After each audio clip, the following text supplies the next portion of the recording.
Rishad the game changer. আগের ম্যাচে 3 wicket পাওয়ার পর ড্রেসিং রুমে লাহোরের ম্যানেজার বলেছিল রিশাদই হচ্ছে গেম চেঞ্জার, রিশাদই এই দলের বোলিং অ্যাটাকের নতুন নেতা।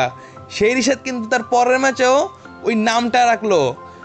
করাচি কিংসের বিপক্ষে আবারও 3 উইকেট। একটু যদি ভাগ্য সহায় করতো, সিকান্দার রাজা যদি ওই ক্যাচটা মিস না করতো, কিংবা ওই ক্যাচটা ধরে যদি বাউন্ডারির ওপাশে না গিয়ে এপাশেই থাকতো, তাহলে রিশাদের ভাগ্যে জিততো আরও একটা উইকেট।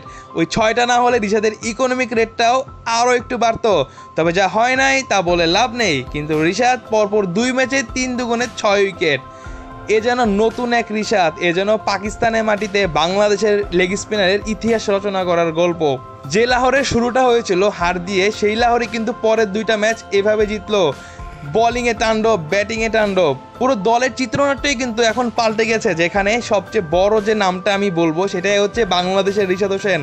ক্যারিয়ারে প্রথমবারের মতো বিদেশি কোনো ফ্র্যাঞ্চাইজি লিগে খেলতে যাওয়ার পর প্রথম ম্যাচেই বেঞ্চে বসে থাকা, বেঞ্চে বসেই নিজের দলের হার দেখা। সেই রিশাদই যখন পরের ম্যাচে সুযোগ পেল, রুশো যখন তার বলে ছক্কাটা মারলো, তারপরে বলি একদম টপ স্পিনে ক্লিন বোল্ড। রিশাদের শুরুটা কিন্তু সেখান থেকেই। ওই ম্যাচে 3 উইকেট, পরের ম্যাচেও আবারও 3 উইকেট। যেটা আমি একটু আগেও বললাম, ভাগ্য যদি সহায় থাকতো রিশাদের কপালে জুটতো আরও একটা উইকেট। তবে রিশাদ আপাতত এই আসরের এবারের মৌসুমে সবচেয়ে বেশি উইকেট শিকারী। 6 উইকেট নিয়ে রিশাদ আপাতত একদম সবার উপরে। এছাড়া সেরা ইকোনমিক্যাল রেটেও কিন্তু রিশাদ আছে সেরা 5-এ। রিশাদ যেভাবে বোলিং করছে, রিশাদ যেভাবে খেলে যাচ্ছে, এবারে পিএসএলটা হয়তোবা রিশাদময় হতে পারে। পরপর 2 ম্যাচে 3টা উইকেট। রিশাদকে লাহোর আর বেঞ্চে বসাবে কিনা এইটাও একটা বড় প্রশ্ন। এই সিজনে পুরোটা মৌসুমে রিশাদের কাছে সুযোগ আছে খেলে যাওয়ার। আর রিশাদ যদি সেটা খেলতে পারে, রিশাদ যদি পারফরমেন্সটা ধরে রাখতে পারে, তবে লাহোরের হয়ে নতুন ইতিহাস রচনা করবে বাংলাদেশের লেগ স্পিনার।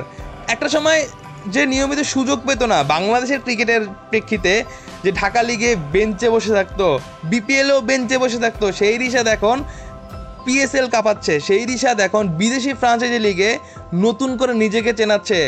সেই যে ওয়ার্ল্ড কাপ, সেই যে টি-20 বিশ্বকাপ, সেখানেও কিন্তু রিশাদ চিনিয়েছিল নিজেকে।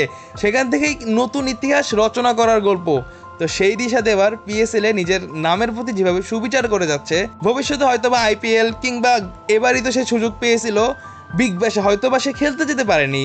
তবে আগামীতে আইপিএল থেকে Big Bash, Sri Lankan premier league থেকে জিম্বাবুয়েন লিগ কিংবা অন্যান্য যে বড় লিগ, সবখানেই হয়তোবা চান্স পেয়ে যাবে একজন রিশাদ হোসেন। বাংলাদেশের লেগ স্পিনার রিশাদ হোসেনের যাত্রাটা হয়তোবা এখান থেকে শুরু, যদি তিনি এই পারফরমেন্স ধরে রাখতে পারেন, যদি রিশাদ তার এই বলের ক্যালমা দেখাতে পারেন, তাহলে নতুন ইতিহাস রচনা করতে যাচ্ছে বাংলাদেশের রিশাদ হোসেন।